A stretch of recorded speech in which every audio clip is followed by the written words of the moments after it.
ਫਰੀਦਾ ਕਿੱਥੈ ਤੈਂਡੇ ਮਾਪਿਆਂ ਜਿੰਨੀ ਤੂੰ ਜਣਿਓ ਹੈ ਤੈਂ ਪਾਸੋਂ ਉਏ ਲੱਦ ਗਏ ਤੂੰ ਅਜੇ ਨਾ ਪਤੀਣੋ ਹੈ। ਤਾਂ ਜੋ ਤੈਡੇ ਸ਼ਬਦ ਹੈ ਇਹਨੂੰ ਪੜਨਾ ਹੈ ਟੈਂਡੇ।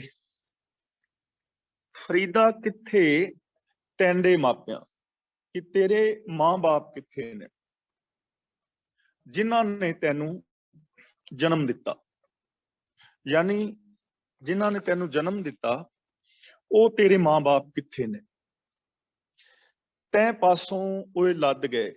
ਜੋ ਤੈ ਸ਼ਬਦ ਹੈ ਇਸ ਦਾ ਉਚਾਰਨ ਹੋਏਗਾ ਤੈਂ। ਫਰੀਦਾ ਕਿੱਥੇ ਤੈਂਡੇ ਮਾਪਿਆਂ ਜਿੰਨੀ ਤੂੰ ਜਣਿਓ ਹੈ। ਜਣਿਓ ਹੈ ਦਾ ਮਤਲਬ ਜਿਨ੍ਹਾਂ ਨੇ ਤੈਨੂੰ ਜਨਮ ਦਿੱਤਾ ਉਹ ਤੇਰੇ ਮਾਪੇ ਕਿੱਥੇ ਨੇ। ਤੈਂ ਪਾਸੋਂ ਉਹ ਲੱਦ ਗਏ ਤੂੰ ਅਜੇ ਨਾ ਪਤੀਣੋ ਹੈ। ਇਹ ਜੋ ਤੈ ਸ਼ਬਦ ਹੈ ਇਸ ਨੂੰ ਬਿੰਦੀ ਲਾ ਕੇ ਪੜਾਂਗੇ ਤੈਂ। ਤੈਂ ਦਾ ਮਤਲਬ ਤੂੰ, ਤੇਰੇ ਕੋਲੋਂ। ਤੈਂ ਪਾਸੋਂ ਤੇਰੇ ਕੋਲੋਂ। ਪਤੀਣੋ ਹੈ ਦਾ ਮਤਲਬ ਭਤੀਜਿਆ, ਤਸੱਲੀ ਹੋਈ, ਯਕੀਨ ਆਉਣਾ। ਤਾਂ ਬਾਬਾ ਫਰੀਦ ਜੀ ਕਹਿੰਦੇ ਨੇ ਤੈਨੂੰ ਅਜੇ ਵੀ ਯਕੀਨ ਨਹੀਂ ਆਇਆ ਕਿ ਤੂੰ ਵੀ ਇੱਥੋਂ ਇੱਕ ਦਿਨ ਚਲਾ ਜਾਏਗਾ। ਜਦੋਂ ਤੇਰੇ ਜਨਮ ਦਾਤੇ ਜਿਨ੍ਹਾਂ ਨੇ ਤੈਨੂੰ ਜਨਮ ਦਿੱਤਾ ਉਹ ਇਸ ਸੰਸਾਰ ਤੇ ਨਹੀਂ ਰਹੇ ਤਾਂ ਕੀ ਤੂੰ ਇਸ ਸੰਸਾਰ ਤੇ ਸदैव ਰਹਿ ਸਕੇਗਾ।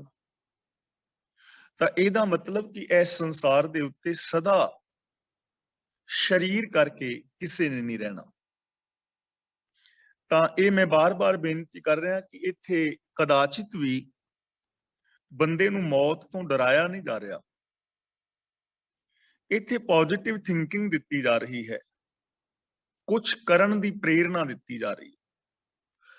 ਸਾਡੇ ਜੀਵਨ ਦਾ ਸਮਾਂ ਜਿਹੜਾ ਹੈ ਉਹ ਸੀਮਤ ਹੈ, ਅਨੰਤ ਸਮਾਂ ਸਾਡੇ ਕੋਲ ਨਹੀਂ ਹੈ। ਕਿਸੇ ਕੋਲ 20 ਸਾਲ, 50 ਸਾਲ, 60 ਸਾਲ, 80 ਸਾਲ, 100 ਸਾਲ ਹੋ ਸਕਦੇ ਨੇ। ਯਾਨੀ ਜੀਵਨ ਦਾ ਐਂਡ ਤਾਂ ਆਏਗਾ। ਤੇ ਚੰਦ ਦਿਨ ਦੇ ਜੀਵਨ ਵਾਸਤੇ ਇਸ ਦੁਨੀਆ ਵਿੱਚ ਰਹਿ ਕੇ ਪਾਪ, ਈਰਖਾ, ਦਵੇਸ਼ ਵਗੈਰਾ ਕਮਾਣੀ ਇਹ ਕਦਾਚਿਤ ਵੀ ਠੀਕ ਨਹੀਂ ਹੈ। ਤਾਂ ਸਾਨੂੰ ਜਦੋਂ ਤੱਕ ਇਹ ਜੀਵਨ ਮਿਲਿਆ ਹੈ ਉਦੋਂ ਤੱਕ ਵਿਕਾਸਸ਼ੀਲ ਰਹਿਣਾ ਚਾਹੀਦਾ ਹੈ। ਕੁਛ ਨਾ ਕੁਛ ਨਵਾਂ ਚੰਗਾ ਕਰਨਾ ਚਾਹੀਦਾ ਹੈ। ਕੁਝ ਸਮਾਜ ਭਲਾਈ ਵਾਸਤੇ ਕਰਮ ਕਰਨੇ ਚਾਹੀਦੇ ਹਨ। ਆਪਣੇ ਜੀਵਨ ਨੂੰ ਸੁਹਾਵਣਾ ਬਣਾਉਣਾ ਚਾਹੀਦਾ ਹੈ, ਕਿਉਂਕਿ ਜਦੋਂ ਇਸ ਦੁਨੀਆ ਤੋਂ ਚਲੇ ਹੀ ਜਾਣਾ ਹੈ ਤਾਂ ਫਿਰ ਜਿਉਂਦੇ ਕਿਉਂ ਮਰਨਾ। ਇਸ ਜ਼ਿੰਦਗੀ ਨੂੰ ਚੰਗੀ ਤਰ੍ਹਾਂ ਜੀਣਾ ਚਾਹੀਦਾ ਹੈ। ਅਗਲਾ ਬਚਨ ਕਰਦੇ ਨੇ ਫਰੀਦਾ ਮਨ ਮੈਦਾਨ ਕਰ ਟੋਏ ਟਿੱਬੇ ਲਾਹ ਅੱਗੇ ਮੂਲ ਨ ਆਵਸੀ ਦੋਜਕ ਸੰਧੀ ਪਾ। ਜਿਵੇਂ ਤੁਸੀਂ ਇੰਡੀਆ ਦੇ ਵਿੱਚ ਦੇਖਿਆ ਹੋਵੇਗਾ ਕਿਸਾਨ ਵੀਰ ਨੇ ਪੈਲੀ ਵਾਹੁੰਦੇ ਨੇ, ਪੈਲੀ ਇੱਕ ਪਾਸਿਓਂ ਉੱਚੀ ਹੋਏ ਨਾ ਤੇ ਕਿਤੇ ਟੋਏ ਹੋਣ ਤੇ ਉਹਨੂੰ ਕਿਰਾਇਆ ਮਾਰ ਕੇ ਉੱਚੇ ਥਾਵਾਂ ਨੂੰ ਟੋਇਆਂ ਦੇ ਵਿੱਚ ਸੁੱਟ ਕੇ ਤੇ ਜ਼ਮੀਨ ਨੂੰ ਬਰਾਬਰ ਕੀਤਾ ਜਾਂਦਾ ਹੈ, ਜਿਸ ਕਰਕੇ ਸਾਰੀ ਫਸਲ ਨੂੰ ਪਾਣੀ ਜਿਹੜਾ ਹੈ ਉਹ ਸਹੀ ਢੰਗ ਦੇ ਨਾਲ ਮਿਲ ਸਕੇ। ਹੁਣ ਬਾਬਾ ਫਰੀਦ ਜੀ ਕਹਿੰਦੇ ਨੇ ਆਪਣੇ ਮੈਦਾਨ, ਆਪਣੇ ਮਨ ਨੂੰ ਮੈਦਾਨ ਵਰਗਾ ਬਣਾ। ਟੋਏ ਟਿੱਬੇ ਲਾ। ਟੋਏ ਟਿੱਬੇ ਦਾ ਮਤਲਬ ਉੱਚੇ ਨੀਵੇਂ ਥਾਂ,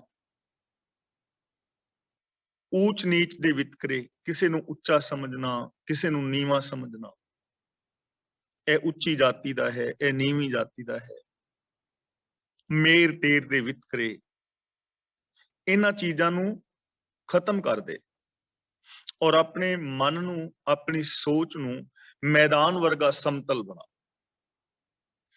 ਤੇਰੇ ਅੰਦਰ ਊਚ ਨੀਚ ਦੇ ਵਿਤਕਰੇ ਨਾ ਹੋਣ ਕਿ ਕਿਸੇ ਦੀ ਤੂੰ ਚਾਪਲੂਸੀ ਕਰਦਾ ਫਿਰੇ, ਪੈਰਾਂ ਵਿੱਚ ਡਿੱਗਦਾ ਫਿਰੇ ਐਵੇਂ ਹੀ ਖਾਮਖਾ। ਤੇ ਜਿਹੜੇ ਕੋਈ ਮਾੜੇ ਲੋਕ ਨੇ ਧਨ ਕਰਕੇ ਜਾਂ ਕਮਜ਼ੋਰ ਨੇ ਉਹਨਾਂ ਦੇ ਤੂੰ ਸਿਰ ਦੇ ਉੱਤੇ ਚੜਿਆ ਫਿਰ। ਬੰਦੇ ਦੀ ਬਿਰਤੀ ਹੈ ਨਾ, ਤਗੜਿਆਂ ਦੇ ਪੈਰਾਂ ਵਿੱਚ ਡਿੱਗਦਾ ਫਿਰਦਾ ਤੇ ਜਿਹੜੇ ਆਪਣੇ ਤੋਂ ਕਮਜ਼ੋਰ ਨੇ ਉਹਨਾਂ ਦੇ ਸਿਰ ਤੇ ਚੜਦਾ ਫਿਰਦਾ। ਬੰਦਾ ਦੇਖੋ ਦਫ਼ਤਰ ਦੇ ਵਿੱਚ ਜਾਂਦਾ ਹੈ, ਦਫ਼ਤਰ ਦੇ ਵਿੱਚ ਇਹ ਬੌਸ ਦੇ ਥੱਲੇ ਕੰਮ ਕਰ ਰਿਹਾ ਹੈ, ਬੌਸ ਨੇ ਇਹਨੂੰ ਝਿੜਕਿਆ,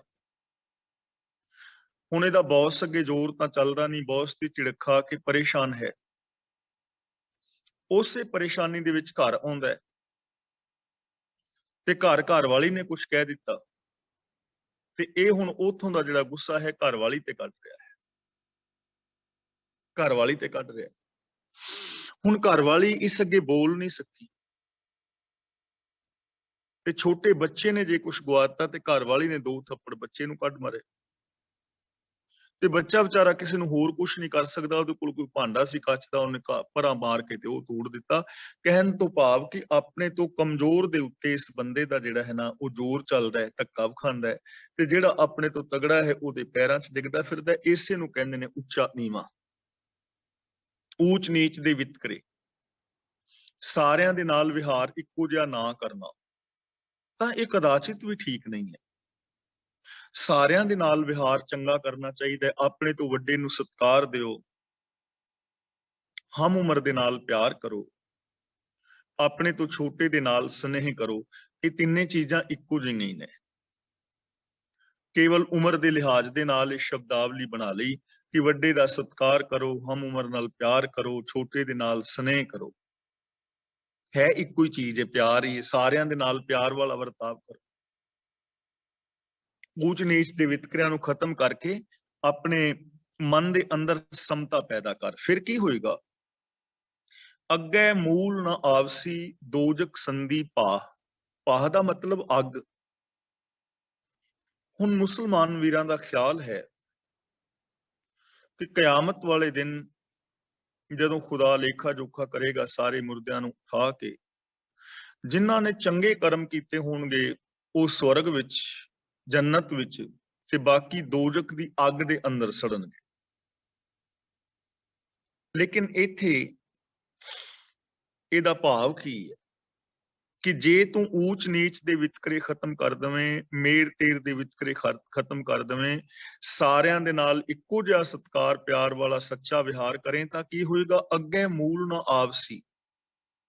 ਅੱਗੇ ਦਾ ਮਤਲਬ ਆਉਣ ਵਾਲਾ ਜੋ ਸਮਾਂ ਹੈ, ਫਿਊਚਰ, ਜ਼ਿੰਦਗੀ ਦਾ ਜੋ ਸਫ਼ਰ ਹੈ। ਦੋਜਕ ਦਾ ਮਤਲਬ ਦੋਜਕ ਯਾਨੀ ਨਰਕ, ਪਾਹ ਦਾ ਮਤਲਬ ਅੱਗ।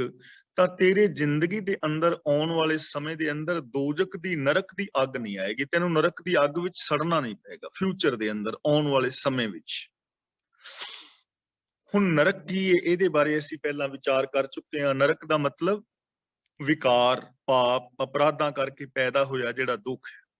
ਦੁੱਖ ਨਰਕ ਹੈ, ਸੁੱਖ ਸਵਰਗ ਹੈ। ਸੁੱਖ ਸ਼ੁਭ ਗੁਣਾਂ ਦੇ ਨਾਲ ਪੈਦਾ ਹੁੰਦਾ ਹੈ ਤੇ ਦੁੱਖ ਮਾੜੇ ਕਰਮਾਂ ਦੇ ਨਾਲ ਪੈਦਾ ਹੁੰਦਾ ਹੈ।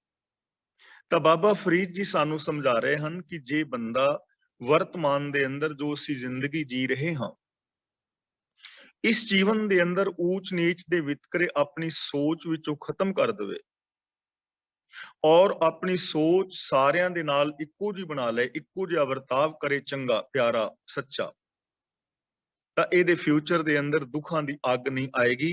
ਇਹ ਦੁੱਖਾਂ ਦੀ ਅੱਗ ਤੋਂ ਬਚ ਜਾਏਗਾ।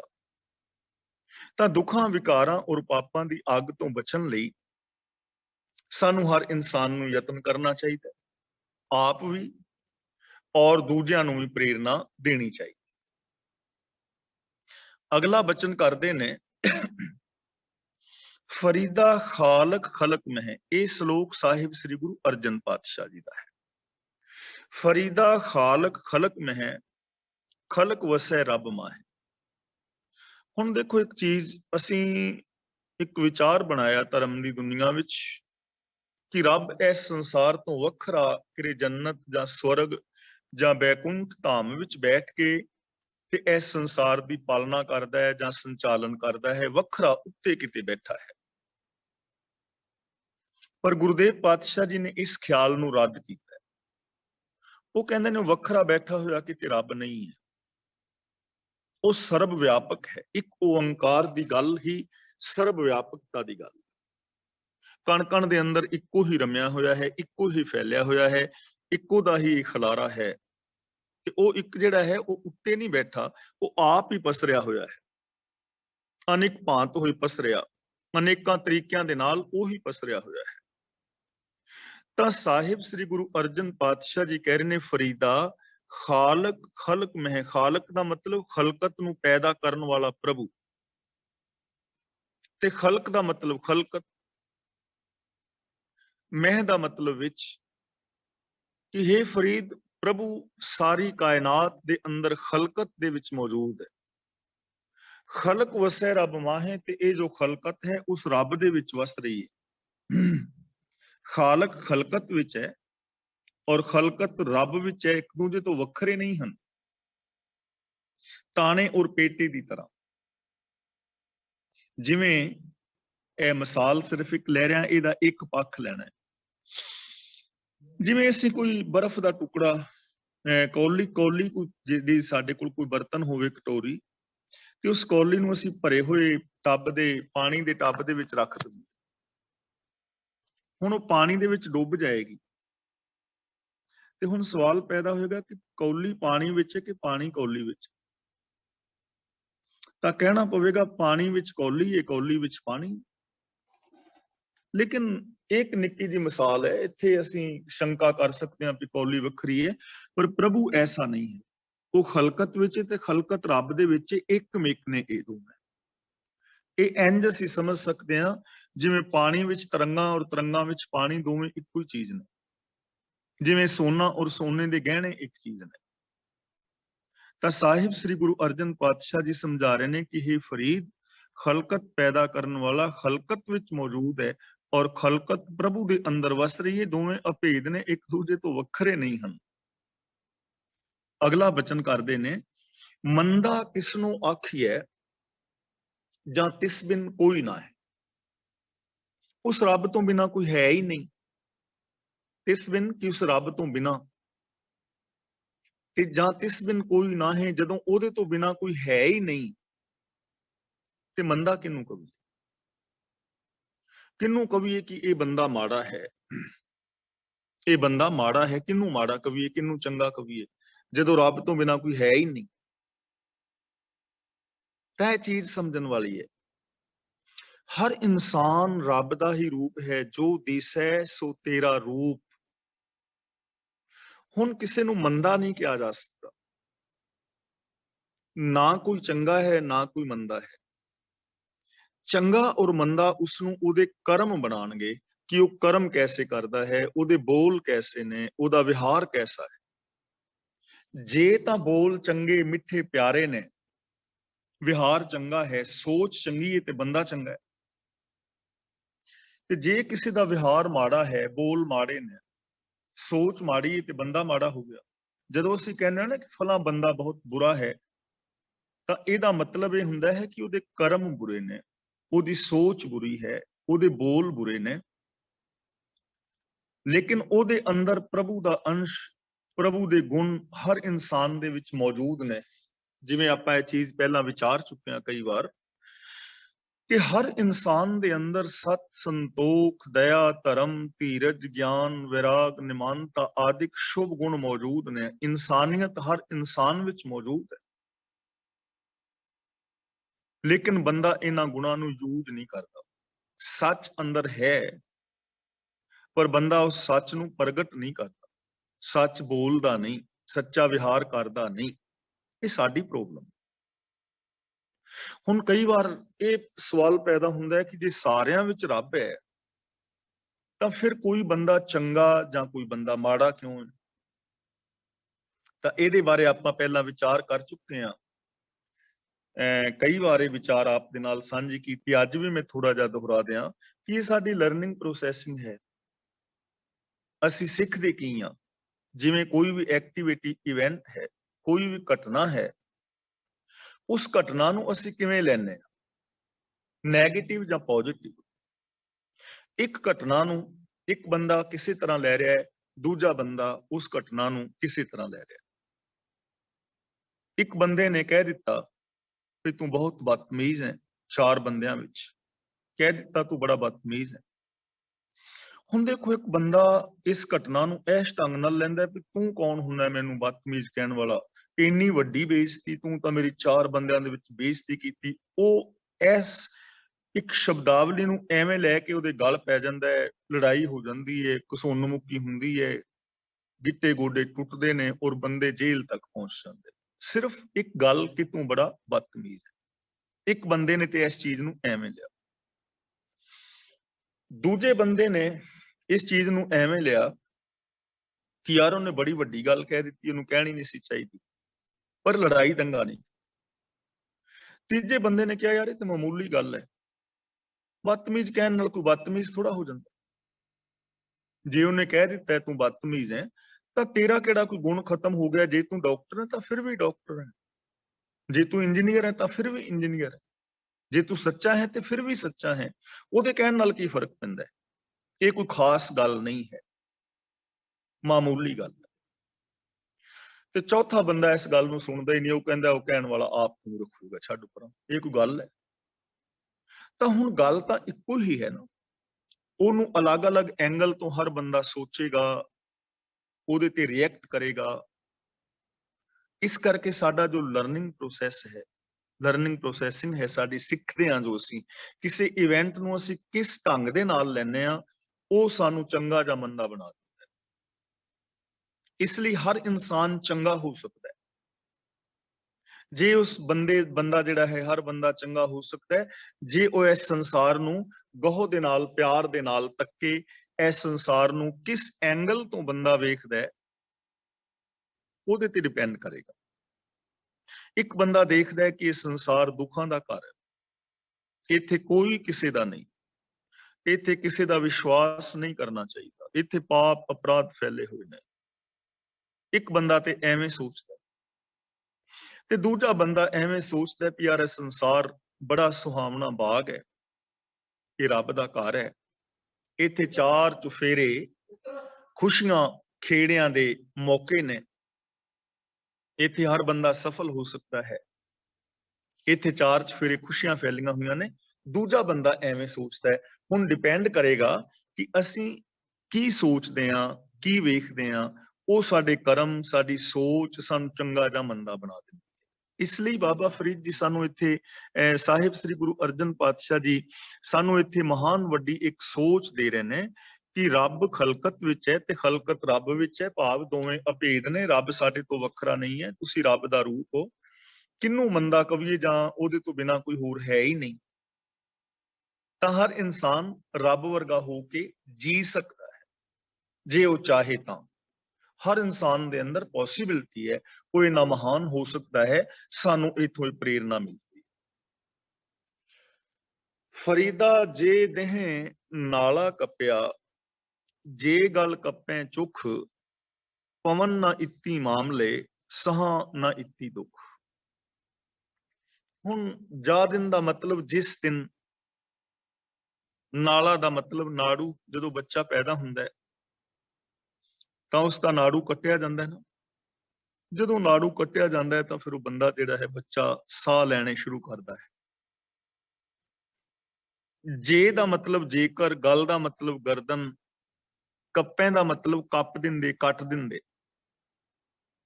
ਇਹਦਾ ਅਰਥ ਇਸ ਤਰ੍ਹਾਂ ਕੀਤਾ ਹੈ ਕਿ ਹੇ ਫਰੀਦ, ਕਿ ਹੇ ਦਾਈ, ਜਿਸ ਦਿਨ ਤੂੰ ਮੇਰਾ ਨਾੜੂ ਕੱਟਿਆ ਸੀ, ਜੇ ਮੇਰਾ ਥੋੜਾ ਜਿਹਾ ਗਲਾ ਕੱਟ ਦਿੰਦੀ, ਪਵਨ ਨਾ ਇਤੀ ਮਾਮਲੇ, ਤਾਂ ਫਿਰ ਮੈਨੂੰ ਇੰਨੇ ਜੰਜਾਲ ਨਿਸਨ ਪੈਣੇ, ਸਹਾ ਨਾ ਇਤੀ ਦੁੱਖ, ਤੇ ਮੈਂ ਇੰਨੇ ਕਜੀਏ ਝੰਬੇਲੇ ਦੁੱਖ ਨਿਸਨ ਸਹਾਰਨੇ, ਜੇ ਮੇਰਾ ਨਾੜੂਆ ਕੱਟਣ ਦੀ ਬਜਾਏ ਗਲਾ ਕੱਟ ਦਿੰਦੀ, ਭਾਵ ਕਿ ਮੇਰੀ ਹੱਤਿਆ ਕਰ ਦਿੱਤੀ ਜਾਂਦੀ, ਮੈਨੂੰ ਮਾਰ ਦਿੱਤਾ ਜਾਂਦਾ, ਮੇਰੀ ਸਾਹ ਰੱਗ ਕੱਟ ਦਿੱਤੀ ਜਾਂਦੀ। ਹੁਣ ਗੱਲ ਇੱਥੋਂ ਇੰਜ ਪ੍ਰਤੀਤ ਹੁੰਦਾ ਹੈ ਕਿ ਇਹ ਨਿਰਾਸ਼ਾ ਹੈ, ਨਿਰਾਸ਼ਾਵਾਦੀ ਹੈ ਇਹ ਬਚਨ, ਲੇਕਿਨ ਐਸਾ ਨਹੀਂ ਹੈ। ਹੁਣ ਇੱਥੇ ਸੋਚਣ ਵਾਲੀ ਗੱਲ ਹੈ, ਜੇ ਦੇਹ ਨਾਲਾ ਕੱਪਿਆ। ਨਾਲਾ ਕੱਪਣ ਦਾ ਮਤਲਬ ਹੁੰਦਾ ਹੈ ਨਾੜੂਆ ਕੱਟਣਾ, ਜੀਵਨ ਦੀ ਸ਼ੁਰੂਆਤ। ਕਿ ਜਿਸ ਦਿਨ ਅਸੀਂ ਨੈਗੇਟਿਵਿਟੀ ਦਾ ਨਾੜੂਆ ਕੱਟਿਆ ਸੀ, ਆਪਣੇ ਅੰਦਰ ਨਕਾਰਾਤਮਕ ਸੋਚ ਪੈਦਾ ਕੀਤੀ ਸੀ, ਜੇ ਉਸ ਦਿਨ ਅਸੀਂ ਨੈਗੇਟਿਵਿਟੀ ਦਾ ਗਲਾ ਕੱਟ ਦਿੰਦੇ, ਨਕਾਰਾਤਮਕ ਸੋਚ ਦਾ ਗਲਾ ਕੱਟ ਦਿੰਦੇ, ਪਾਪਾਂ ਅਪਰਾਧਾਂ ਵਾਲੀ ਸੋਚ ਦਾ ਗਲਾ ਕੱਟ ਦਿੰਦੇ, ਜਿਸ ਦਿਨ ਮੈਂ ਇਹ ਸੋਚਿਆ ਸੀ ਪਹਿਲੇ ਦਿਨ ਝੂਠ ਬੋਲਾਂ, ਜੇ ਮੈਂ ਉਸ ਝੂਠ ਬੋਲਣ ਵਾਲੀ ਸੋਚ ਦਾ ਗਲਾ ਕੱਟ ਦਿੰਦਾ, ਈਰਖਾ ਦਵੇਸ਼ ਵਾਲੀ ਸੋਚ ਦਾ ਗਲਾ ਕੱਟ ਦਿੰਦਾ, ਆਪਣੇ ਅੰਦਰ ਪੈਦਾ ਹੋਈ ਜਾਤੀਵਾਦ ਮੇਰ ਤੇਰ ਦੇ ਵਿਤਕਰਿਆਂ ਦਾ ਗਲਾ ਕੱਟ ਦਿੰਦਾ, ਤਾਂ ਇਹ ਜ਼ਿੰਦਗੀ ਸ਼ੁਰੂ ਨਹੀਂ ਸੀ ਨਾ ਹੋਣੀ ਵਿਕਾਰਾਂ ਵਾਲੀ। ਪਵਨ ਨਾ ਇੱਤੀ ਮਾਮਲੇ, ਫਿਰ ਇਹਨੇ ਮਾਮਲੇ ਨਹੀਂ ਸਨ ਪੈਣੇ, ਝਮੇਲੇ ਨਹੀਂ ਸਨ ਪੈਣੇ, ਦੁੱਖ ਨਹੀਂ ਸਨ ਪੈਦਾ ਹੋਣੇ। ਸਹਾ ਨਾ ਇੱਤੀ ਦੁੱਖ, ਤੇ ਨਾ ਹੀ ਮੈਨੂੰ ਇਹਨੇ ਦੁੱਖ ਸਹਾਰਨੇ ਪੈਣੇ ਸਨ। ਜੇਕਰ ਮੈਂ ਆਪਣੀ ਮਾੜੀ ਸੋਚ ਦਾ ਗਲਾ ਕੱਟ ਦਿੰਦਾ, ਜਿਸ ਦਿਨ ਮੇਰੀ ਜ਼ਿੰਦਗੀ ਅੰਦਰ ਮਾੜੀ ਸੋਚ ਪੈਦਾ ਹੋਈ ਸੀ। ਹੁਣ ਦੇਖੋ ਜਿਹੜੇ ਆ ਬਹੁਤ ਸਾਰੇ ਵੀਰ ਨਸ਼ੇ ਕਰਦੇ ਕਰਦੇ ਨਸ਼ਈ ਹੋ ਜਾਂਦੇ, ਉਹ ਆਪਣਾ ਜੀਵਨ ਬਰਬਾਦ ਕਰ ਬੈਂਦੇ ਨੇ। ਔਰ ਮੈਂ ਇੱਕ ਬੇਨਤੀ ਕਰਾਂ, ਕਈ ਵਾਰ ਕਿਹਾ ਜਾਂਦਾ ਹੈ ਕਿ ਸਾਡਾ ਫਲਾਂ ਬੰਦਾ ਹੈ ਨਸ਼ਾ ਛੱਡਦਾ ਨਹੀਂ, ਨਸ਼ਾ ਕਿਵੇਂ ਛਡਾਈਏ? ਤਾਂ ਬੇਨਤੀ ਇਹ ਹੈ ਕਿ ਨਸ਼ਾ ਕਰ ਕਰਕੇ ਨਾ, ਇਹ ਨਸ਼ਾ ਇੱਕ ਮਾਨਸਿਕ ਰੋਗ ਬਣ ਜਾਂਦਾ ਹੈ, ਬਿਮਾਰੀ ਬਣ ਜਾਂਦੀ ਹੈ, ਤੇ ਫਿਰ ਇਹਨੂੰ ਐਵੇਂ ਨਹੀਂ ਛਡਾਇਆ ਜਾ ਸਕਦਾ ਕਹਿ ਕੇ। ਜਦੋਂ ਇਹ ਮਾਨਸਿਕ ਰੋਗ ਬਣ ਜਾਏ ਨਾ, ਤਾਂ ਉਦੋਂ ਫਿਰ ਕਿਸੇ ਸਾਈਕੈਟ੍ਰਿਕ ਨੂੰ ਜਾ ਕੇ ਮਿਲੋ, ਦਿਮਾਗ ਵਾਲੇ ਡਾਕਟਰ ਨੂੰ, ਕਿਉਂਕਿ ਬਿਮਾਰੀ ਬਣ ਗਈ ਨਾ। ਫਿਰ ਇਹਦਾ ਇਲਾਜ ਡਾਕਟਰ ਲੋਕ ਕਰ ਦਿੰਦੇ ਨੇ, ਕਾਉਂਸਲਿੰਗ ਵੀ ਕਰਨਗੇ, ਦਵਾਈ ਆਦਿਕ ਵੀ ਦੇਣਗੇ, ਔਰ ਨਸ਼ੇ ਛਡਾ ਕੇ ਤੇ ਬੰਦੇ ਨੂੰ ਨਾਰਮਲ ਜ਼ਿੰਦਗੀ ਜੀਣ ਦੇ ਰਾਹ ਦੇ ਉੱਤੇ ਪਾ ਦਿੰਦੇ ਨੇ। ਚਲੋ ਇਹ ਇੱਕ ਅਲੱਗ ਗੱਲ ਹੈ। ਜਿਸ ਦਿਨ ਹੁਣ ਇੱਕ ਨਸ਼ਈ ਹੋ ਗਿਆ ਬੰਦਾ, ਤਾਂ ਆਖਿਰ ਉਸਨੇ ਪਹਿਲਾ ਪੈਗ ਤੇ ਲਾਇਆ ਹੋਏਗਾ ਸ਼ਰਾਬ ਦਾ ਜਾਂ ਸਿਗਰਟ ਦਾ ਸੂਟਾ ਜਾਂ ਕੁਝ ਵੀ। ਤਾਂ ਜਿਸ ਦਿਨ ਨਾਲਾ ਕੱਪਿਆ ਸੀ, ਮਤਲਬ ਕਿ ਐਸੀ ਜ਼ਿੰਦਗੀ ਦੀ ਸ਼ੁਰੂਆਤ ਕੀਤੀ ਸੀ, ਜੇ ਉਹਦੀ ਬਜਾਏ ਇਸ ਸੋਚ ਦਾ ਗਲਾ ਕੱਟ ਦਿੰਦਾ, ਇਹ ਸ਼ਰਾਬ ਦਾ ਪਹਿਲਾ ਪੈਗ ਹੀ ਨਾ ਲਾਂਦਾ, ਸਿਗਰਟ ਦਾ ਪਹਿਲਾ ਸੂਟਾ ਹੀ ਨਾ ਮਾਰਦਾ, ਜਾਂ ਹੋਰ ਕਿਸੇ ਨਸ਼ੇ ਨੂੰ ਹੱਥ ਹੀ ਨਾ ਲਾਂਦਾ, ਹੱਥ ਪਿੱਛੇ ਖਿੱਚ ਲੈਂਦਾ, ਤਾਂ ਫਿਰ ਐਸੀ ਜ਼ਿੰਦਗੀ ਵਿਕਾਰਾਂ ਵਾਲੀ ਨਹੀਂ ਸੀ ਹੋਣੀ। ਨਾ ਇਹਨੇ ਜੰਜਾਲ ਪੈਣੇ ਸਨ, ਨਾ ਇਹਨੇ ਦੁੱਖ ਸਹਿੜਨੇ ਸਨ। ਸਾਡੀ ਕਿਸੇ ਭੈਣ ਭਰਾ ਨਾਲ ਅਣਬਣ ਹੋ ਗਈ ਹੈ, ਮੰਨ ਲਓ ਅਸੀਂ ਮਾੜੇ ਬੋਲ ਦਿੱਤੇ, ਜਾਂ ਉਹਨਾਂ ਨੇ ਬੋਲ ਦਿੱਤੇ, ਕਿਸੇ ਤੋਂ ਵੀ ਕੁਝ ਹੋ ਗਿਆ, ਤੇ ਜਦੋਂ ਉਹ ਮਾੜੇ ਬੋਲ ਅਸੀਂ ਬੋਲ ਰਹੇ ਸਾਂ, ਸ਼ੁਰੂਆਤ ਕੀਤੀ ਸੀ ਮਾੜੇ ਬੋਲ ਬੋਲਣ ਦੀ, ਮਾੜੇ ਬਿਹੇਵੀਅਰ ਦੀ, ਜੇ ਉਦੋਂ ਅਸੀਂ ਆਪਣੀ ਉਸ ਸੋਚ ਦਾ ਗਲਾ ਕੱਟ ਦਿੰਦੇ ਮਾੜੀ ਦਾ, ਤੇ ਫਿਰ ਵਿਗਾੜ ਨਹੀਂ ਸਨ ਪਿਆ। ਤਾਂ ਬਾਬਾ ਫਰੀਦ ਜੀ ਸਾਨੂੰ ਸਮਝਾ ਰਹੇ ਨੇ ਕਿ ਪਿਆਰਿਓ, ਜਦੋਂ ਤੁਸੀਂ ਨਕਾਰਾਤਮਕ ਸੋਚ ਵਾਲੀ ਜ਼ਿੰਦਗੀ ਸ਼ੁਰੂ ਕੀਤੀ ਸੀ, ਜੇ ਉਦੋਂ ਹੀ ਇਸ ਮਾੜੀ ਮੱਤ ਦਾ ਗਲਾ ਕੱਟ ਦਿੰਦੇ, ਮਨਮਤ ਦੇ ਰਾਹ ਤੇ ਨਾ ਤੁਰਦੇ, ਤਾਂ ਫਿਰ ਇੰਨੇ ਮਾਮਲੇ ਨਹੀਂ ਸਨ ਪੈਣੇ, ਇੰਨੇ ਟੈਕਸ ਨਹੀਂ ਸੀ ਦੇਣੇ ਪੈਣੇ, ਇੰਨੇ ਝੰਬੇਲੇ, ਇੰਨੇ ਦੁੱਖ ਨਹੀਂ ਸਨ ਸਹਾਰਨੇ ਪੈਣੇ, ਜਿੰਨੇ ਵੀ ਅਸੀਂ ਸਹਾਰ ਰਹੇ ਹਾਂ। ਇਹ ਪਛਤਾਵੇ, ਦੁੱਖ ਨਹੀਂ ਸਨ ਹੁੰਦੇ। ਤਾਂ ਸਾਨੂੰ ਇੱਥੇ ਪ੍ਰੇਰਨਾ ਦਿੱਤੀ ਜਾ ਰਹੀ ਹੈ ਕਿ ਮਾੜੀ ਸੋਚ ਜਦੋਂ ਪੈਦਾ ਹੋਈ ਨਾ ਅੰਦਰ, ਉਦੋਂ ਹੀ ਉਹਨੂੰ ਖਤਮ ਕਰ ਦਿਓ, ਨਾਲ ਦੇ ਨਾਲ ਹੀ ਖਤਮ ਕਰ ਦਿਓ। ਅਗਲਾ ਬਚਨ ਕਰਦੇ ਨੇ, ਚੱਬਣ ਚਲਨ ਰਤਨ ਸੇ ਸੁਣੀਅਰ ਬਹਿ ਗਏ। ਸੇ ਨੂੰ ਥੋੜਾ ਜਿਹਾ ਵੱਖਰਾ ਕਰ ਦੇਣਾ ਹੈ, ਚੱਬਣ ਚਲਨ ਰਤਨ ਸੇ ਸੁਣੀਅਰ ਬਹਿ ਗਏ। ਚੱਬਣ ਦਾ ਮਤਲਬ ਦੰਦ, ਚਲਣ ਦਾ ਮਤਲਬ ਪੈਰ, ਰਤਨ ਦਾ ਮਤਲਬ ਹੈ ਨੇਤਰ, ਅੱਖਾਂ, ਔਰ ਸੁਣੀਅਰ ਦਾ ਮਤਲਬ ਹੈ ਕੰਨ। ਬਾਬਾ ਫਰੀਦ ਜੀ ਕਹਿੰਦੇ ਨੇ ਕਿ ਮਾਣ ਤੇ ਦੂਜਿਆਂ ਨੂੰ, ਅਸੀਂ ਦੂਜਿਆਂ ਨੂੰ ਕਿਉਂ ਹੀਣੇ ਸਮਝੀਏ? ਮੈਂ ਕਿਸ ਮਾਣ ਦੇ ਉੱਤੇ ਦੂਜਿਆਂ ਨੂੰ ਮਾੜਾ ਆਖਾਂ? ਕਿਸ ਮਾਣ ਦੇ ਵਿੱਚ ਮੈਂ ਟੋਏ ਟਿੱਬੇ ਬਣਾਏ ਹੋਏ ਨੇ ਕਿ ਕੋਈ ਉੱਚਾ, ਕੋਈ ਨੀਵਾਂ, ਕੋਈ ਚੰਗਾ, ਕੋਈ ਮਾੜਾ? ਉਹ ਦੰਦ, ਲੱਤਾਂ, ਅੱਖਾਂ ਤੇ ਕੰਨ, ਜਿਸ ਸਰੀਰ ਔਰ ਜਿਸ ਜਵਾਨੀ ਦੇ ਮਾਣ ਕਰਕੇ ਮੈਂ ਇਹ ਟੋਏ ਟਿੱਬੇ ਬਣਾਏ ਸਨ ਨਾ, ਉਹ ਸਾਰੇ ਹੀ ਰਹਿ ਗਏ ਹੱਕ ਤੇ।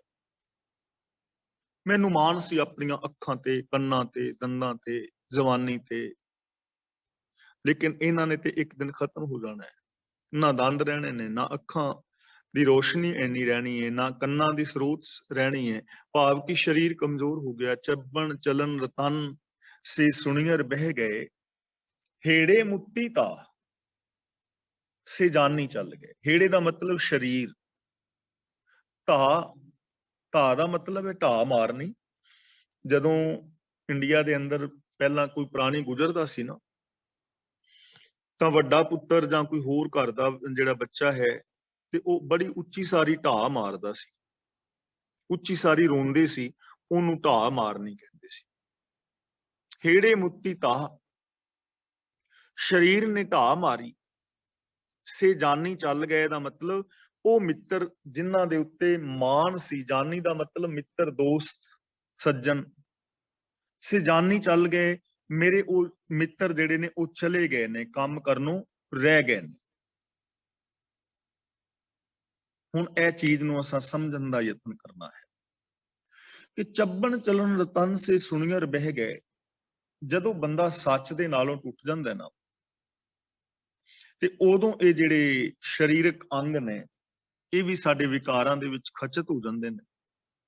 ਤੇ ਜਦੋਂ ਸਾਡੇ ਇਹ ਗਿਆਨ ਇੰਦਰੀ ਵਿਕਾਰਾਂ ਦੇ ਵਿੱਚ ਖਚਤ ਹੋ ਜਾਣ ਤਾਂ ਫਿਰ ਕੀ ਹੈ, ਬੰਦੇ ਦਾ ਸਾਰਾ ਜੀਵਨ ਹੀ ਵਿਕਾਰਾਂ ਦੇ ਵਿੱਚ ਖਚਤ ਹੋ ਜਾਂਦਾ ਹੈ ਔਰ ਆਤਮਿਕ ਜੀਵਨ ਵੱਲੋਂ ਇਹ ਰਹਿ ਜਾਂਦਾ ਹੈ।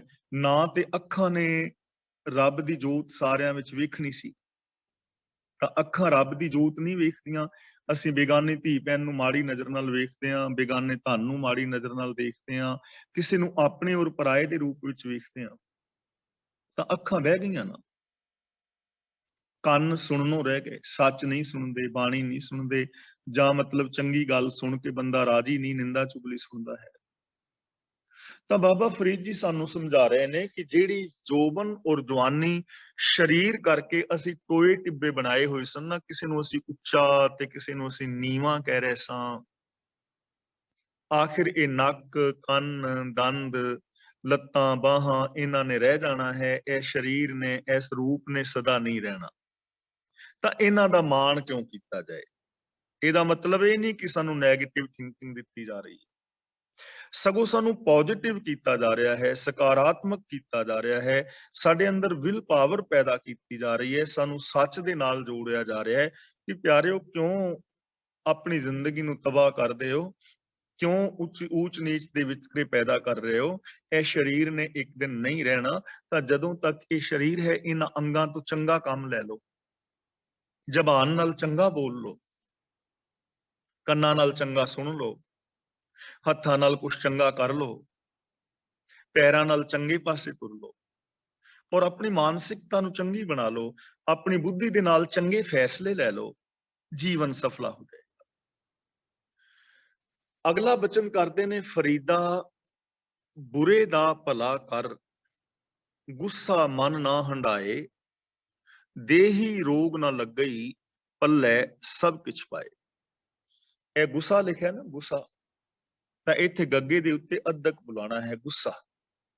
ਹੰਡਾਏ ਲਿਖਿਆ ਹੈ ਤਾਂ ਹਾਹੇ ਦੇ ਉੱਤੇ ਟਿੱਪੀ ਦਾ ਪਾਠ ਕਰਨਾ ਹੈ, ਹੰਡਾਏ। ਫਰੀਦਾ, ਬੁਰੇ ਦਾ ਭਲਾ ਕਰ, ਗੁੱਸਾ ਮਨ ਨਾ ਹੰਡਾਏ। ਬੁਰੇ ਦਾ ਭਲਾ ਮਤਲਬ ਜੋ ਤੇਰਾ ਬੁਰਾ ਸੁਭਾਅ ਹੈ ਨਾ, ਉਹਨੂੰ ਭਲੇ ਦੇ ਅੰਦਰ ਤਬਦੀਲ ਕਰ, ਉਹਨੂੰ ਭਲੇ ਦੇ ਅੰਦਰ ਬਦਲਣ ਦਾ ਯਤਨ ਕਰ, ਬੁਰੇ ਸੁਭਾਅ ਨੂੰ ਭਲੇ ਦੇ ਵਿੱਚ ਤਬਦੀਲ ਕਰ। ਜੇ ਤੇਰੇ ਅੰਦਰ ਕ੍ਰੋਧ ਹੈ ਤਾਂ ਉਸ ਕ੍ਰੋਧ ਨੂੰ ਖਤਮ ਕਰਕੇ ਆਪਣੇ ਅੰਦਰ ਦਇਆ ਪੈਦਾ ਕਰ। ਜੇ ਤੇਰੇ ਸੁਭਾਅ ਦੇ ਅੰਦਰ ਈਰਖਾ ਹੈ ਤਾਂ ਉਸ ਈਰਖਾ ਚੰਗੀ ਨਹੀਂ ਹੈ ਨਾ, ਬੁਰੀ ਹੈ ਈਰਖਾ ਕਰਨੀ, ਉੱਥੇ ਪ੍ਰੇਮ ਪੈਦਾ ਕਰ। ਤੇਰੇ ਅੰਦਰ ਅਹੰਕਾਰ ਹੈ ਤਾਂ ਅਹੰਕਾਰ ਕਰਨਾ ਕਦੇ ਵੀ ਚੰਗਾ ਨਹੀਂ। ਨਾ ਇਨਫੀਰੀਓਰਿਟੀ ਕੰਪਲੈਕਸ ਠੀਕ ਹੈ ਤੇ ਨਾ ਸੁਪਰੀਓਰਿਟੀ ਕੰਪਲੈਕਸ ਠੀਕ ਹੈ, ਇਹਨੂੰ ਠੀਕ ਕਰ। ਬੁਰੇ ਦਾ ਭਲਾ ਕਰ, ਬੁਰੇ ਸੁਭਾਅ ਨੂੰ ਭਲੇ ਦੇ ਵਿੱਚ ਤਬਦੀਲ ਕਰ। ਗੁੱਸਾ ਮਨ ਨਾ ਹੰਡਾਏ, ਤੇ ਆਪਣੇ ਮਨ ਦੇ ਅੰਦਰ ਗੁੱਸਾ ਨਾ ਹੰਡਾ, ਗੁੱਸਾ ਨਾ ਚੱਕੀ ਫਿਰ, ਗੁੱਸਾ ਨਾ ਆਉਣ ਦੇ। ਫਿਰ ਕੀ ਹੋਏਗਾ? ਦੇਹੀ ਰੋਗ ਨਾ ਲੱਗਈ, ਤੇਰੇ ਸਰੀਰ ਨੂੰ ਫਿਰ ਕਾਮ ਆਦਿਕ ਰੋਗ ਨਹੀਂ ਲੱਗਣਗੇ। ਪੱਲੇ ਸਭ ਕੁਝ ਪਾਏ, ਤੇ ਤੇਰੇ ਪੱਲੇ ਸਭ ਕੁਝ ਪੈ ਜਾਏਗਾ। ਤੈਨੂੰ ਮਾਣ ਵੀ ਮਿਲੇਗਾ, ਆਦਰ ਵੀ ਮਿਲੇਗਾ, ਸਤਕਾਰ ਮਿਲੇਗਾ, ਸੁਖ ਮਿਲੇਗਾ, ਸ਼ਾਂਤੀ ਮਿਲੇਗੀ, ਵਿਗਾਸਤਾ ਮਿਲੇਗੀ। ਵਿਕਾਸਤਾ ਦਾ ਰਾਸਤਾ ਤੇਰੇ ਵਾਸਤੇ ਖੁੱਲ ਜਾਏਗਾ, ਤੇਰਾ ਜੀਵਨ ਬਸੰਤ ਬਹਾਰ ਬਣ ਜਾਏਗਾ। ਆਪਣੇ ਮਨ ਦੇ ਅੰਦਰੋਂ ਕ੍ਰੋਧ ਨੂੰ ਖਤਮ ਕਰ, ਕਿਉਂਕਿ ਕਾਮ ਕ੍ਰੋਧ ਕਾਇਆ ਕੋ ਗਾਲੈ, ਜਿਉ ਕੰਚਨ ਸੁਹਾਗਾ ਢਾਲੈ। ਜਦੋਂ ਬੰਦੇ ਦੀ ਜ਼ਿੰਦਗੀ ਵਿੱਚ ਕ੍ਰੋਧ ਆਉਂਦਾ ਹੈ, ਕ੍ਰੋਧ ਕਰਕੇ ਇਹਦਾ ਬੀਪੀ ਹਾਈ ਹੋ ਜਾਂਦਾ ਹੈ, ਇਹਦੇ ਚਿਹਰੇ ਦੀ ਸ਼ਕਲ ਸੂਰਤ ਵਿਗੜ ਜਾਂਦੀ ਹੈ, ਟੋਨ ਇਹਦੀ ਉੱਚੀ ਹੋ ਜਾਂਦੀ ਹੈ, ਇਹ ਅਵਾ ਤਵਾ ਬੋਲਦਾ ਹੈ, ਔਰ ਕ੍ਰੋਧ ਦੇ ਅੰਦਰ ਲਏ ਹੋਏ ਫੈਸਲੇ ਕਰੀਬ ਪਛਤਾਵੇ ਦਾ ਕਾਰਨ ਬਣਦੇ ਨੇ। ਕ੍ਰੋਧ ਦੇ ਕਾਰਨ ਕਈਆਂ ਨੂੰ ਇਹ ਸੱਟ ਫੇਟ ਲਗਾ ਸਕਦਾ ਹੈ, ਕਤਲ ਹੋ ਜਾਂਦੇ ਨੇ, ਭਰਾਵਾਂ ਭੈਣਾਂ ਦੇ ਵਿਛੋੜੇ ਪੈ ਜਾਂਦੇ ਨੇ। ਇਸ ਲਈ ਕ੍ਰੋਧ ਨਾ ਕਰ, ਪਹਿਲੀ ਗੱਲ। ਹੁਣ ਦੂਜੀ ਗੱਲ ਹੈ, ਜਦੋਂ ਆਪਣਾ ਭਲਾ ਹੋ ਜਾਏ, ਸੁਭਾਅ ਠੀਕ ਹੋ ਜਾਏ, ਤਾਂ ਬੁਰੇ ਦਾ ਭਲਾ ਕਰ। ਜਿਹੜੇ ਇਸ ਸੰਸਾਰ ਵਿੱਚ ਹੋਰ ਵੀ ਬੁਰੇ ਲੋਕ ਨੇ ਜਿਨ੍ਹਾਂ ਦਾ ਸੁਭਾਅ ਬੁਰਾ ਹੈ, ਉਹਨਾਂ ਦੇ ਸੁਭਾਅ ਨੂੰ ਵੀ ਬਦਲਣ ਦਾ ਯਤਨ ਕਰ, ਉਹਨਾਂ ਦੇ ਸੁਭਾਅ ਨੂੰ ਬਦਲਣ ਦਾ ਯਤਨ ਕਰ। ਤੇ ਜੇ ਉਹ ਤੈਨੂੰ ਅੱਗੋਂ ਬੁਰਾ ਭਲਾ ਬੋਲਣ ਤਾਂ ਗੁੱਸਾ ਨਾ ਕਰ, ਕਿਉਂਕਿ ਜੇ ਗੁੱਸਾ ਕਰੇਗਾ ਫਿਰ ਉਹਨਾਂ ਨੂੰ ਠੀਕ ਨਹੀਂ ਕਰ ਸਕੇਗਾ। ਮੈਂ ਇੱਕ ਦਿਨ ਬੇਨਤੀ ਕੀਤੀ ਸੀ ਨਾ ਪਹਿਲਾਂ ਕਿ ਪਾਗਲਾਂ ਦੇ ਹਸਪਤਾਲ ਵਿੱਚ ਜਾਓ ਤੇ ਉੱਥੇ 3 ਗੱਲਾਂ ਲਿਖੀਆਂ ਹੁੰਦੀਆਂ।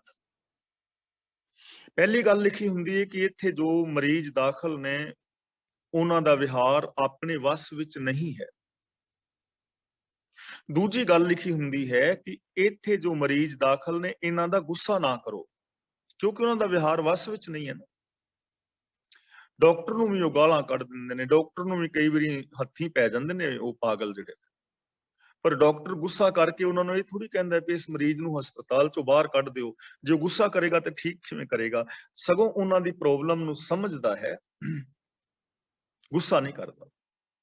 ਤੇ ਤੀਜੀ ਗੱਲ ਲਿਖੀ ਹੁੰਦੀ ਹੈ, ਇਹਨਾਂ ਮਰੀਜ਼ਾਂ ਨੂੰ ਤੁਹਾਡੀ ਦਇਆ ਦੀ ਲੋੜ ਹੈ, ਇਹਨਾਂ ਤੇ ਦਇਆ ਕਰੋ।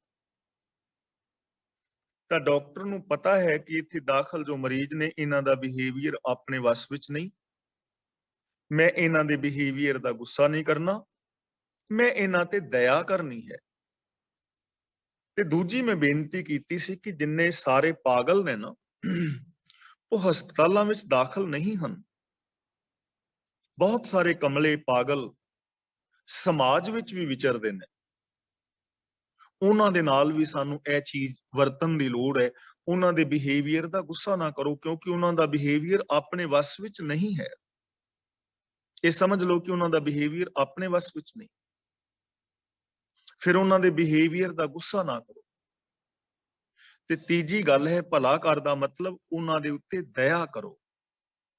ਇਹ ਚੀਜ਼ਾਂ ਅਪਣਾਉਣ ਵਾਲੀਆਂ ਨੇ। ਪਹਿਲਾਂ ਆਪਣੇ ਬੁਰੇ ਸੁਭਾਅ ਨੂੰ ਚੰਗਾ ਬਣਾਉਣਾ, ਆਪਣੇ ਮਨ ਦੇ ਅੰਦਰੋਂ ਕ੍ਰੋਧ ਆਦਿ ਖਤਮ ਕਰਨੇ ਨੇ। ਇਸ ਤਰ੍ਹਾਂ ਕਰਨ ਦੇ ਨਾਲ ਸਾਡੇ ਪੱਲੇ ਸਭ ਕੁਝ ਪਵੇਗਾ, ਦੇਹੀ ਨੂੰ ਕਾਮ ਕ੍ਰੋਧ ਆਦਿਕ ਰੋਗ ਨਹੀਂ ਲੱਗਣਗੇ। ਦੂਜੇ ਨੰਬਰ ਤੇ ਇਸ ਸਮਾਜ ਦੇ ਅੰਦਰ ਜੋ ਕੋਈ ਬੁਰਾ ਇਨਸਾਨ ਹੈ, ਉਹਨੂੰ ਚੰਗੇ ਸੁਭਾਅ ਦੇ ਅੰਦਰ ਕਨਵਰਟ ਕਰਨ ਦੀ ਪ੍ਰੇਰਣਾ ਦੇਣੀ ਹੈ। ਔਰ ਜੇ ਉਹ ਕੋਈ ਅਵਾ ਤਵਾ ਕਈ ਵਾਰ ਬੋਲਦਾ ਹੈ, ਬਿਹੇਵ ਗਲਤ ਕਰਦਾ ਹੈ, ਤਾਂ ਉਹਦਾ ਗੁੱਸਾ ਨਹੀਂ ਕਰਨਾ, ਸਗੋਂ ਉਹਦੇ ਤੇ ਦਇਆ ਕਰਨ ਦਾ ਯਤਨ ਕਰਨਾ ਹੈ। ਸਮਾਜ ਦੇ ਅੰਦਰ ਸੁਧਾਰ ਤਾਂ ਹੀ ਆ ਸਕਦਾ ਹੈ। ਫਰੀਦਾ ਪੰਖ ਪਰਾਹੁਣੀ ਦੁਨੀ ਸੁਹਾਵਾ ਬਾਗ, ਨੌਬਤ ਵੱਜੀ ਸੁਬਹ ਸਿਉ ਚੱਲਣ ਕਾ ਕਰ ਸਾਜ। ਪੰਖ ਪਰਾਹੁਣੀ, ਪੰਖ ਦਾ ਮਤਲਬ ਪੰਛੀਆਂ ਦੀ ਡਾਰ, ਤੇ ਪਰਾਹੁਣੀ ਦਾ ਮਤਲਬ ਮਹਿਮਾਨ, ਦੁਨੀ ਦਾ ਮਤਲਬ ਦੁਨੀਆ, ਸੁਹਾਵਾ ਦਾ ਮਤਲਬ ਸੋਹਣਾ। ਬਾਬਾ ਫਰੀਦ ਜੀ ਕਹਿੰਦੇ ਨੇ ਕਿ ਇਹ ਦੁਨੀਆ ਇੱਕ ਬਹੁਤ ਸੁੰਦਰ ਬਾਗ ਹੈ। ਇਹ ਦੁਨੀਆ ਇੱਕ ਬੜਾ ਸੁੰਦਰ ਬਾਗ ਹੈ। ਤਾਂ ਗੁਰੂ ਜੀ ਸਾਨੂੰ ਸਮਝਾਉਂਦੇ ਨੇ ਕਿ ਇੱਥੇ ਟੋਏ ਟਿੱਬੇ ਨਾ ਬਣਾਓ, ਇਹਨੂੰ ਬਾਗ ਬਣਿਆ ਰਹਿਣ ਦਿਓ। ਦੇਖੋ, ਜੇ ਸਿਆਣੇ ਮਾਲੀ ਨੂੰ ਜੰਗਲ ਦੇ ਅੰਦਰ ਭੇਜ ਦਿੱਤਾ ਜਾਏ ਨਾ, ਜੰਗਲ ਵਿੱਚ, ਤਾਂ ਉਹ ਜੰਗਲ ਦੇ ਅੰਦਰ ਜਾ ਕੇ ਰੁੱਖਾਂ ਦੀ ਕਟਾਈ ਐਸ਼ ਢੰਗ ਦੇ ਨਾਲ ਕਰੇਗਾ ਕਿ ਉਹ ਜੰਗਲ ਨੂੰ ਵੀ ਬਾਗ ਬਣਾ ਦੇਵੇਗਾ। ਪਰ ਜੇ ਕਿਸੇ ਮੂਰਖ ਮਾਲੀ ਨੂੰ, ਬੇਸਮਝ ਮਾਲੀ ਨੂੰ ਤੁਸੀਂ ਲੱਖਾਂ ਪੇੜ ਦੇ ਦਿਓ, ਚੰਗੇ ਚੰਗੇ ਕੀਮਤੀ, ਤੇ ਉਹ ਉਹਨਾਂ ਪੇੜਾਂ ਨੂੰ ਐਵੇਂ ਲਗਾਏਗਾ ਕਿ ਉਹ ਬਾਗ ਦਾ ਵੀ ਜੰਗਲ ਬਣਾ ਦੇ। ਤਾਂ ਬਾਬਾ ਫਰੀਦ ਜੀ ਕਹਿੰਦੇ ਨੇ ਦੁਨੀਆ ਬੜਾ ਸੋਹਣਾ ਬਾਗ ਹੈ। ਇੱਥੇ ਹਰ ਚੀਜ਼ ਤਰਤੀਬ ਦੇ ਅੰਦਰ ਹੈ, ਹਰ ਚੀਜ਼ ਹੁਕਮ ਰਜ਼ਾ ਦੇ ਅੰਦਰ ਚੱਲ ਰਹੀ ਹੈ।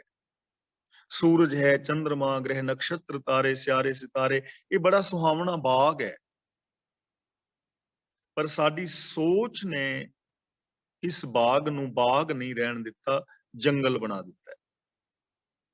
ਟੋਏ ਟਿੱਬੇ ਬਣਾ ਦਿੱਤੇ ਨੇ, ਇਹਨੂੰ ਮੈਦਾਨ ਨਹੀਂ ਰਹਿਣ ਦਿੱਤਾ, ਟੋਏ ਟਿੱਬੇ ਬਣਾ ਦਿੱਤੇ, ਊਚ ਨੀਚ ਦੇ ਵਿਤਕਰੇ ਪੈਦਾ ਕਰ ਦਿੱਤੇ।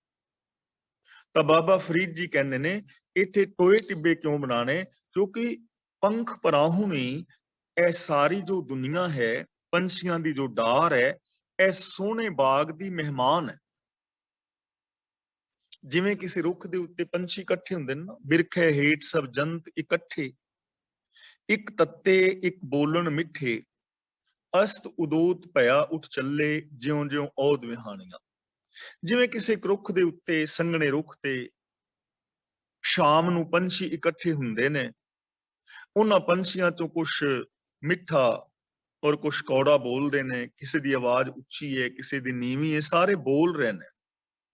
ਰਾਤ ਉਹਨਾਂ ਨੇ ਕੱਟਣੀ ਹੈ, ਜਦੋਂ ਸੂਰਜ ਉਗਦਾ ਹੈ ਤਾਂ ਆਪੋ ਆਪਣੇ ਰਾਹ ਦੇ ਉੱਤੇ ਉਸ ਰੁੱਖ ਨੂੰ ਛੱਡ ਕੇ ਉੱਡ ਜਾਂਦੇ ਨੇ। ਕੱਲ ਨੂੰ ਜ਼ਰੂਰੀ ਨਹੀਂ ਕਿ ਉਹ ਸਾਰੇ ਪੰਛੀ ਉੱਥੇ ਇਕੱਠੇ ਹੋਣਗੇ, ਪਤਾ ਨਹੀਂ ਕੋਈ ਮਾਰਿਆ ਜਾਵੇ ਜਾਂ ਕਿਸੇ ਦੀ ਰਾਤ ਕਿਸੇ ਹੋਰ ਰੁੱਖ ਤੇ ਪੈ ਜਾਏ, ਉਹਨਾਂ ਨੇ ਛੱਡ ਕੇ ਰੁੱਖ ਨੂੰ ਉੱਡ ਜਾਣਾ ਹੈ।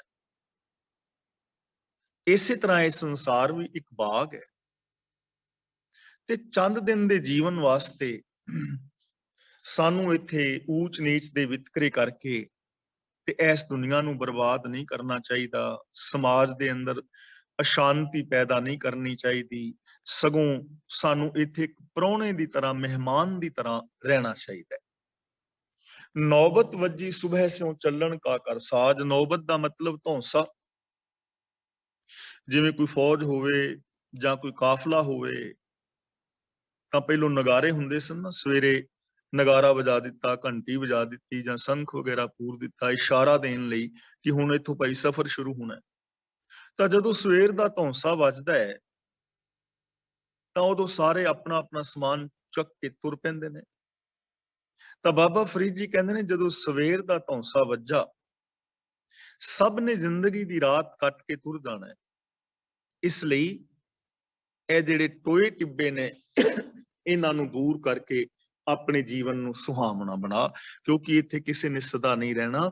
ਇਸ ਲਈ ਜਿਹੜੀ ਜ਼ਿੰਦਗੀ ਜੀਣੀ ਹੈ ਨਾ, ਉਹ ਟੋਏ ਔਰ ਟਿੱਬੇ ਬਣਾਉਣ ਵਿੱਚ ਨਾ ਗੁਜ਼ਾਰੋ, ਸਗੋਂ ਉਹਨਾਂ ਟੋਇਆਂ ਟਿੱਬਿਆਂ ਨੂੰ ਖਤਮ ਕਰਕੇ ਮੈਦਾਨ ਨੂੰ ਸਮਤਲ ਕਰੋ। ਆਪਣੇ ਅੰਦਰੋਂ ਊਚ ਨੀਚ ਦੇ ਵਿਤਕਰੇ ਕਰਕੇ ਖਤਮ, ਤੇ ਆਪਣੇ ਅੰਦਰ ਸਾਰਿਆਂ ਦੇ ਨਾਲ ਸਮਦ੍ਰਿਸ਼ਟਤਾ ਪੈਦਾ ਕਰੋ।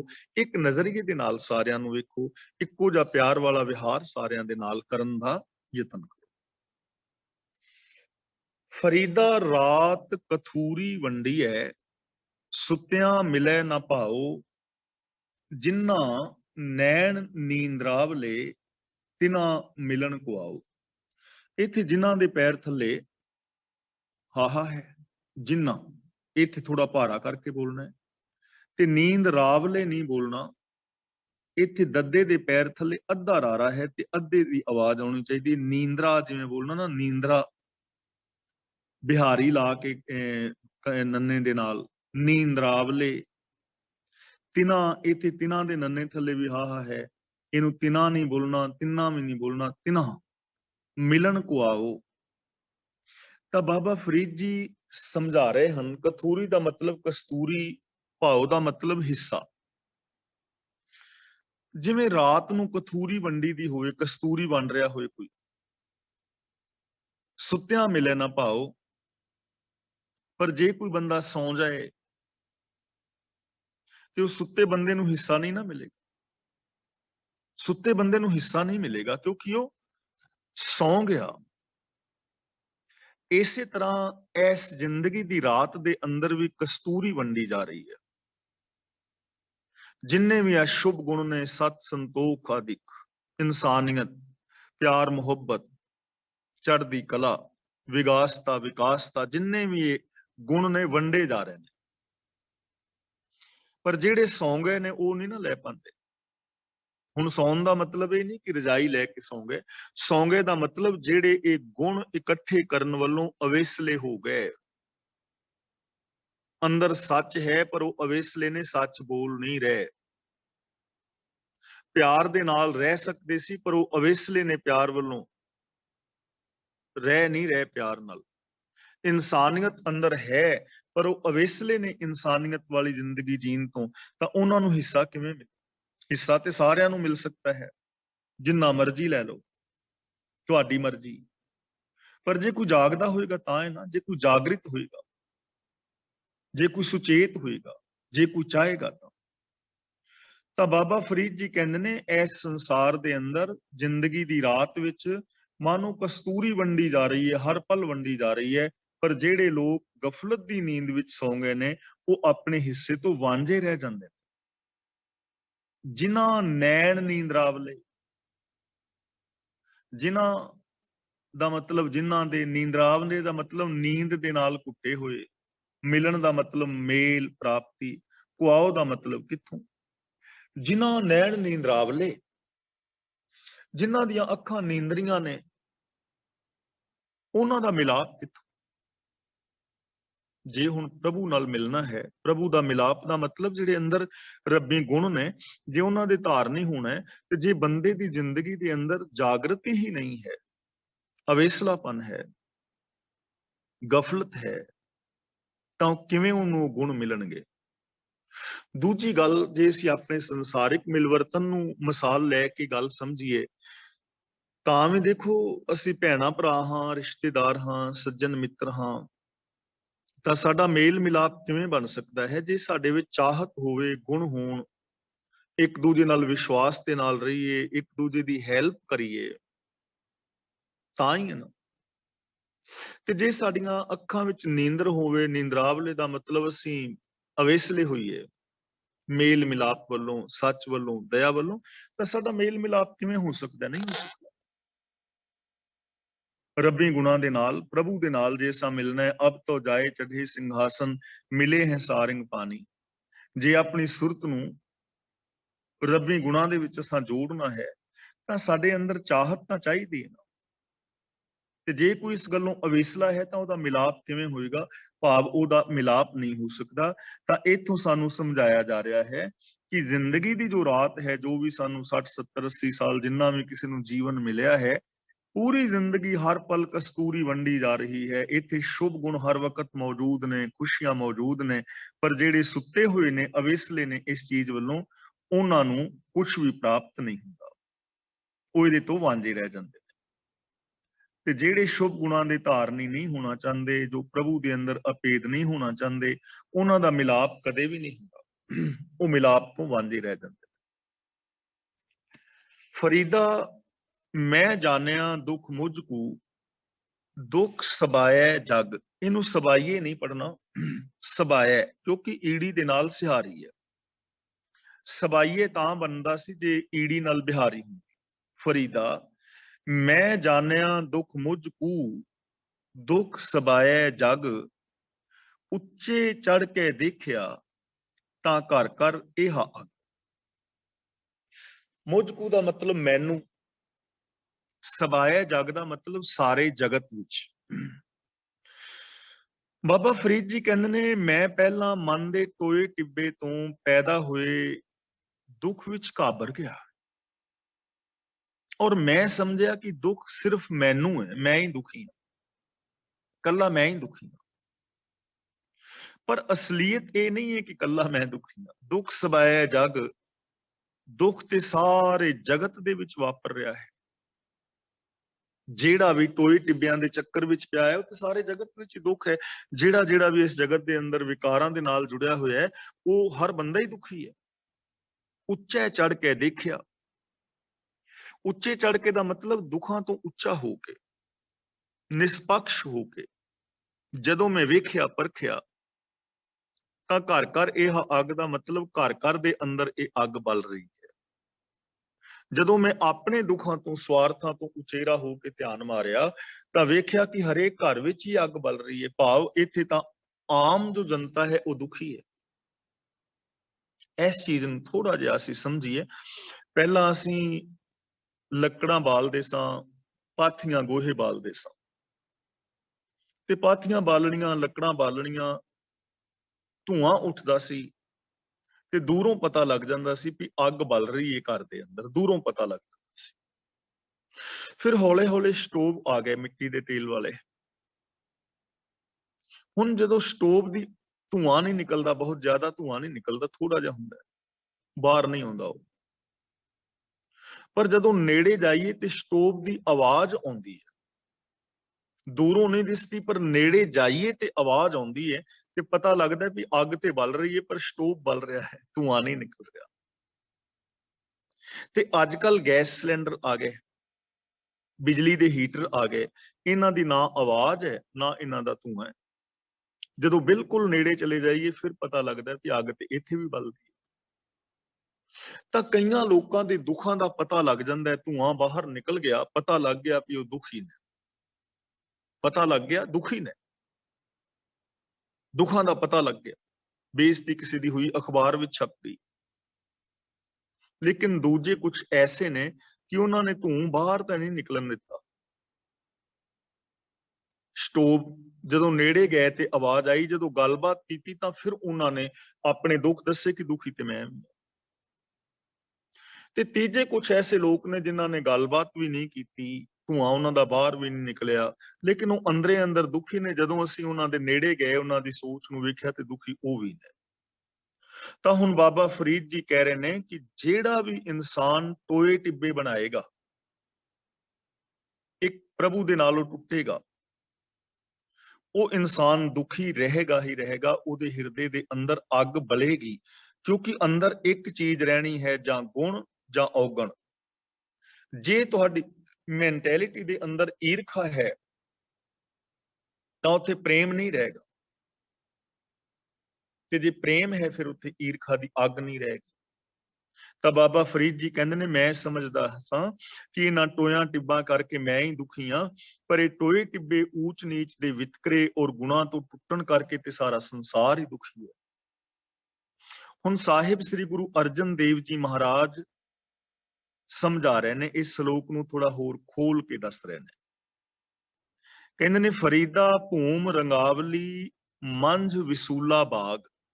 ਭੂਮ ਦਾ ਮਤਲਬ ਧਰਤੀ, ਰੰਗਾਵਲੀ ਦਾ ਮਤਲਬ ਰੰਗ ਆਵਲੀ, ਆਵਲੀ ਦਾ ਮਤਲਬ ਕਤਾਰ ਸਿਲਸਿਲਾ, ਰੰਗ ਦਾ ਮਤਲਬ ਸੁਹਜ ਖੁਸ਼ੀ ਆਨੰਦ, ਰੰਗਾਵਲੀ ਦਾ ਮਤਲਬ ਸੁਹਾਵਣੀ ਬੜੀ ਸੁੰਦਰ, ਮੰਝ ਦਾ ਮਤਲਬ ਵਿੱਚ, ਵਿਸੂਲਾ ਦਾ ਮਤਲਬ ਵਿਸ਼ ਭਰਿਆ ਹੋਇਆ ਜ਼ਹਿਰੀਲਾ ਵਿਓਲਾ, ਨਿਵਾਜਿਆ ਦਾ ਮਤਲਬ ਵਡਿਆਇਆ ਹੋਇਆ। ਤਾਂ ਬਾਬਾ ਫਰੀਦ ਜੀ ਕਹਿੰਦੇ ਨੇ, ਫਰੀਦਾ ਭੂਮ ਰੰਗਾਵਲੀ ਮੰਝ ਵਿਸੂਲਾ ਬਾਗ। ਇਹ ਧਰਤੀ ਤਾਂ ਬੜੀ ਸੁਹਾਵਣੀ ਹੈ, ਇਹ ਧਰਤੀ, ਇਹ ਸੰਸਾਰ ਬਹੁਤ ਸੁਹਾਵਣਾ ਹੈ, ਬੜੀ ਸੁੰਦਰ ਹੈ। ਇਸ ਸੰਸਾਰ ਦੇ ਅੰਦਰ ਕੋਈ ਕਮੀ ਨਹੀਂ, ਕੋਈ ਦੋਸ਼ ਨਹੀਂ। ਇੱਥੇ ਪੂਰਾ ਯੂਨੀਵਰਸ ਆਪਣੇ ਆਪ ਦੇ ਅੰਦਰ ਪਰਿਪੂਰਨ ਹੈ, ਇੱਥੇ ਹਰ ਚੀਜ਼ ਮੁਕੰਮਲ ਹੈ, ਬੜੀ ਸੁਹਾਵਣੀ ਹੈ। ਪਰ ਮੰਝ ਵਿਸੂਲਾ ਬਾਗ, ਲੇਕਿਨ ਬੰਦੇ ਦੇ ਜੋ ਟੋਏ ਟਿੱਬੇ ਨੇ ਨਾ, ਊਚ ਨੀਚ ਦੇ ਵਿਤਕਰਿਆਂ ਵਾਲੀ ਜੋ ਬਿਰਤੀ ਹੈ, ਉਹ ਇਹਦੇ ਅੰਦਰ ਇੱਕ ਜ਼ਹਿਰੀਲਾ ਬਾਗ ਲੱਗਾ ਹੋਇਆ ਹੈ। ਇਹਨੇ ਸੁਹਾਵਣੀ ਧਰਤੀ ਦੇ ਅੰਦਰ ਬਾਗ ਲਗਾ ਲਿਆ ਹੈ ਜ਼ਹਿਰ ਦਾ, ਵਿਸ਼ੇ ਵਿਕਾਰਾਂ ਦਾ। ਧਰਤੀ ਬੜੀ ਸੁਹਾਵਣੀ ਸੀ, ਧਰਤੀ ਬੜੀ ਉਪਜਾਊ ਹੈ। ਜੇ ਆਪਣੀ ਮਾਨਸਿਕਤਾ, ਆਪਣੀ ਸੋਚ ਦੇ ਅੰਦਰ ਸਤ ਸੰਤੋਖ ਬੀਜੋਗੇ ਤੇ ਉਹ ਪਲਰਨਗੇ, ਵਧਨ ਫੁੱਲਣਗੇ। ਲੇਕਿਨ ਬੰਦੇ ਨੇ ਆਪਣੀ ਹਿਰਦੇ ਧਰਤੀ ਦੇ ਅੰਦਰ, ਸੰਸਾਰ ਦੇ ਅੰਦਰ ਊਚ ਨੀਚ ਮੇਰ ਤੇਰ ਦੇ ਵਿਤਕਰੇ ਪਾਪ ਅਪਰਾਧਾਂ ਦਾ ਜ਼ਹਿਰੀਲਾ ਬਾਗ ਲਗਾ ਲਿਆ। ਤੇ ਗੁਰੂ ਪਾਤਸ਼ਾਹ ਜੀ ਕਹਿੰਦੇ ਨੇ, ਜੋ ਜਨ ਪੀਰ ਨਿਵਾਜਿਆ ਤਿਨਾ ਅੰਚ ਨਾ ਲਾਗ। ਪੀਰ ਦਾ ਮਤਲਬ ਗੁਰੂ, ਮੁਰਸ਼ਦ, ਨਿਵਾਜਿਆ ਦਾ ਮਤਲਬ ਰਾਖੀ ਕੀਤੀ। ਜਿਸ ਮਨੁੱਖ ਨੂੰ ਸਤਿਗੁਰ ਨੇ ਉੱਚਾ ਕੀਤਾ, ਬਚਾਇਆ, ਤਿਨਾ ਅੰਚ ਨਾ ਲਾਗ, ਉਹਨਾਂ ਨੂੰ ਦੁੱਖਾਂ ਦੀ ਅੱਗ ਨਹੀਂ ਲੱਗੀ। ਹੁਣ ਦੇਖੋ, ਘਰ ਘਰ ਇਹ ਅੱਗ ਦੀ ਗੱਲ ਕੀਤੀ ਨਾ ਬਾਬਾ ਫਰੀਦ ਜੀ ਨੇ, ਮੈਂ ਜਾਣਿਆ ਦੁੱਖ ਮੁਝ ਕੋ, ਦੁੱਖ ਸਬਾਇਆ ਜਗ, ਉੱਚੇ ਚੜ ਕੇ ਦੇਖਿਆ ਘਰ ਘਰ ਇਹ ਅੱਗ। ਹਰ ਘਰ ਵਿੱਚ ਅੱਗ ਬਲ ਰਹੀ ਹੈ। ਜੋ ਵੀ ਊਚ ਨੀਚ ਦੇ ਵਿਤਕਰੇ ਪੈਦਾ ਕਰ ਰਿਹਾ, ਉੱਥੇ ਅੱਗ ਬਲ ਰਹੀ ਹੈ। ਤਾਂ ਗੁਰੂ ਜੀ ਨੇ ਉਸ ਸ਼ਲੋਕ ਨੂੰ ਸਾਨੂੰ ਖੋਲ ਕੇ ਸਮਝਾ ਦਿੱਤਾ ਹੈ ਕਿ ਅੱਗ ਬਲ ਰਹੀ ਹੈ, ਵਿਸ਼ੇ ਵਿਕਾਰਾਂ ਦਾ ਬਾਗ ਮਨੁੱਖ ਨੇ ਲਗਾ ਲਿਆ ਹੈ, ਪਰ ਇਸ ਅੱਗ ਵਿੱਚ ਸਾਰੇ ਨਹੀਂ ਸੜ ਰਹੇ। ਇਹ ਵਿਓਲੇ ਬਾਗ ਕਰਕੇ ਸਾਰੇ ਆਤਮਿਕ ਮੌਤੇ ਨਹੀਂ ਮਰ ਰਹੇ। ਜੋ ਜਨ ਪੀਰ ਨਿਵਾਜਿਆ, ਜਿਸ ਦੀ ਰਾਖੀ ਗੁਰੂ ਨੇ ਕੀਤੀ, ਜੋ ਗੁਰੂ ਦੇ ਚਰਨਾਂ ਦੀ ਸ਼ਰਨ ਵਿੱਚ ਆ ਗਿਆ, ਜਿਸ ਨੇ ਗੁਰੂ ਤੋਂ ਗਿਆਨ ਦੀ ਦਾਤ ਲਈ, ਜਿਸ ਨੇ ਗੁਰੂ ਤੋਂ ਵੇ ਆਫ ਲਾਈਫ ਸਿੱਖ ਲਿਆ, ਤਿਨਾ ਅੰਚ ਨਾ ਲਾਗ, ਉਹਨਾਂ ਨੂੰ ਵਿਕਾਰਾਂ ਦੀ ਦੁੱਖਾਂ ਦੀ ਅੱਗ ਨਹੀਂ ਲੱਗਦੀ। ਉਹ ਇਸ ਸੰਸਾਰ ਸਾਗਰ ਵਿੱਚ ਰਹਿੰਦਿਆਂ ਹੋਇਆਂ ਦੁੱਖਾਂ ਦੀ ਅੱਗ ਤੋਂ ਬਚ ਜਾਂਦੇ ਨੇ। ਤਾਂ ਅੱਜ ਦੀ ਵਿਚਾਰ ਅਸੀਂ ਇੱਥੇ ਸਮਾਪਤ ਕਰਦੇ ਹਾਂ।